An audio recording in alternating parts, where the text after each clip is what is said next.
What's up, this is Jake with Hike 734, hiking with my buddy Dan, and we're hiking today to Smith Lake via the Swift Creek Trailhead on the Whitefish Trail.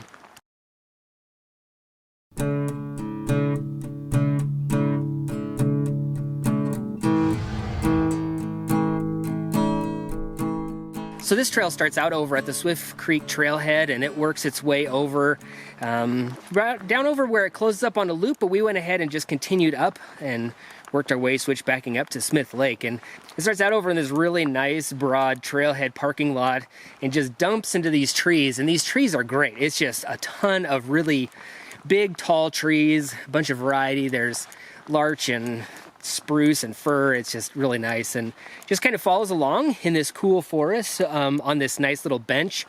And it's just really nice being able to look down into just the foliage down below. And yeah, just after hiking for a little bit, we get some nice fall colors changing, and we ended up coming over to a nice little overlook. And this overlook overlooks Swift Creek as it just chills down below.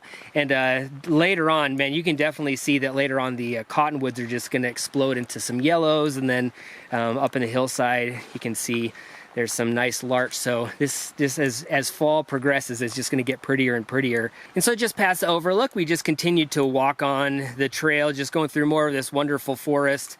And what's really nice about this section of trail is that it is really wide, and it's great for people of a lot of abilities. I wouldn't say it's ADA accessible, but man, it feels close to it.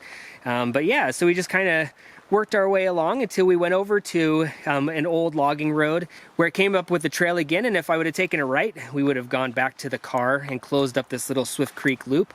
But instead, we worked our way left, and yeah, just continued to go on this old trail. And this whole section is actually DNRC land, and so some sections of it open up and get logged, but that comes a little bit later.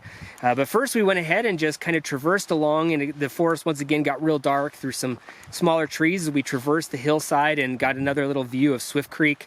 And then wrapped around and opened up into this big area that has been logged not too long ago. And there's actually quite a few of these trees were a result of blowdown, so you can see a lot of root balls hanging in the air. And but yeah, it just kind of opens up and it gives you some views.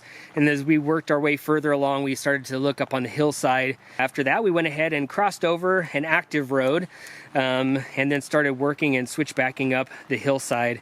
And as we did, it just afforded really cool views looking out west, and you could just see just lots of wooded ridges for a really long ways.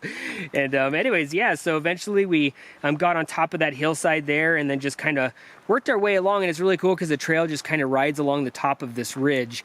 And just really cool changing views as we went along. And there's some really cool draws that are down just the east side of that ridge. And so yeah, after that, we just continued along until we came down, and it drops down along this. I'm guessing this is just like a gradual leaking out from the lake, but there's this cool little swamp area, and then we drop down to where you can see it must be some kind of where the water runs underneath this, and then climbs back up on this hillside. And this is where we worked our way up to this bench, and on top of this bench is kind of what hems in the lake up at the top. And as we got closer to the lake, we saw some sparrows and just some other birds and all the different trees around the lake, and got our first view at the foot of the lake.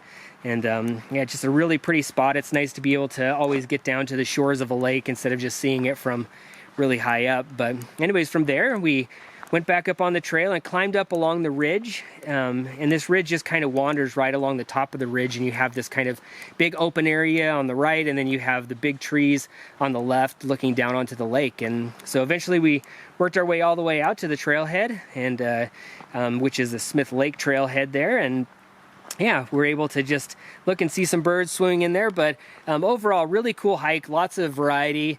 And this whole project of Whitefish Trail is really great. It's just this community-driven project of people trying to get some really nice, accessible hiking for the community. And yeah, just lots of variety. And the goal is to go ahead and close the loop all the way around the lake. And so it's just a really yeah, there's development in this area is definitely high, so it's really nice keeping stuff for people to be able to mountain bike and hike and walk their dogs and stuff. So anyways, super cool project, and as I'm talking, showing a bunch of other trailheads and such that are available for the Whitefish Trail, but this one's a little bit less visited, and it's a really cool hike to do on the very nice fall day. Anyway, this is Jake with Hike 734, hiking with my buddy Dan, and we're just doing the Smith Lake Trail via the Swift Creek Trailhead on the Whitefish Trail.